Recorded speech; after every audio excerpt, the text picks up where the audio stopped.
स्वागत आहे मित्रांनो आपल्या या यूट्यूब चॅनलवर. मित्रांनो, मुख्यमंत्री युवा कार्य प्रशिक्षण योजनेअंतर्गत आता काही बदल करण्यात आलेले आहेत. आता खाजगी कंपन्यांमध्ये पण आपल्याला आता जॉब भेटणार आहे. या संदर्भात आज 16 सप्टेंबर 2024 रोजी शासन निर्णय प्रकाशित करण्यात आलेला आहे. या निर्णयामध्ये काय काय माहिती दिलेली आहे या संदर्भात सर्व माहिती आपण या व्हिडिओमध्ये पाहणार आहोत. याआधी जर आपल्या चॅनलला सबस्क्राईब केले नसेल तर लवकरात लवकर आपल्या चॅनलला सबस्क्राईब करा. प्रस्तावनामध्ये आपण पाहू शकतो, राज्यातील युवकांना त्यांच्या शिक्षणानंतर प्रत्यक्ष कामाचा प्रशिक्षण देऊन त्यांची रोजगार मिळवण्याची क्षमता वाढविण्याकरिता संदर्भाधीन दिनांक 9/7/2024 च्या शासन निर्णय मुख्यमंत्री युवा कार्य प्रशिक्षण योजना कार्यान्वित करण्यात आली आहे.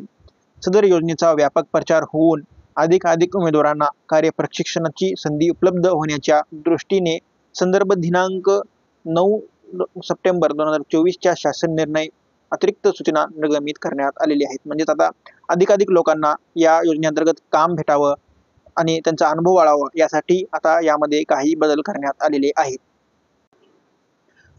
शासन शुद्धीपत्रक संदर्भात दिनांक 9 सप्टेंबर 2024 च्या शासन निर्णयातील अनुक्रमांक 6 येथील प्रथम परिच्छेद वगळण्यात येत असून त्याऐवजी पुढील परिच्छेद समाविष्ट करण्यात येत आहे.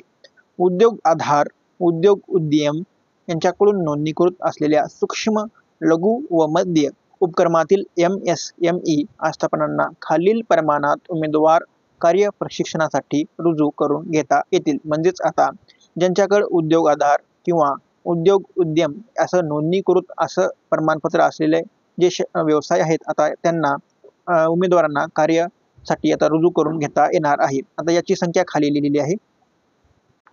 जर आता समजा एका उद्योगाकडे जर आधीच 10 माणसाच्या मनुष्यबळ असेल तर त्यांना आता फक्त 1 माणसाला रुजू करून घेता येणार आहे. आणि जर त्यांच्याकडे 11 ते 20 पर्यंत जर आधीच कर्मचारी असतील तर त्यांना आता फक्त 2 कर्मचारी कामावर घेता येणार आहे. म्हणजेच आता खाजगी कंपन्यांना या प्रकारे आता कर्मचारी नवीन घेता येतील.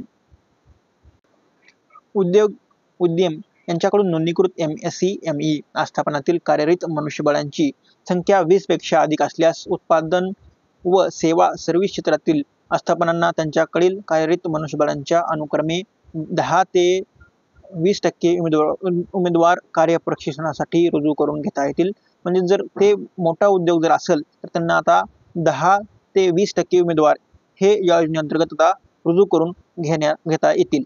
म्हणजेच आता प्रत्येक उद्योगासाठी आता या निर्णयानुसार आता लोक रुजू होणार आहेत. म्हणजेच सरकारचं जे 10 लाख लोकांना रोजगार देण्याचा लक्ष्य आहे ते आता पूर्ण होणार आहे.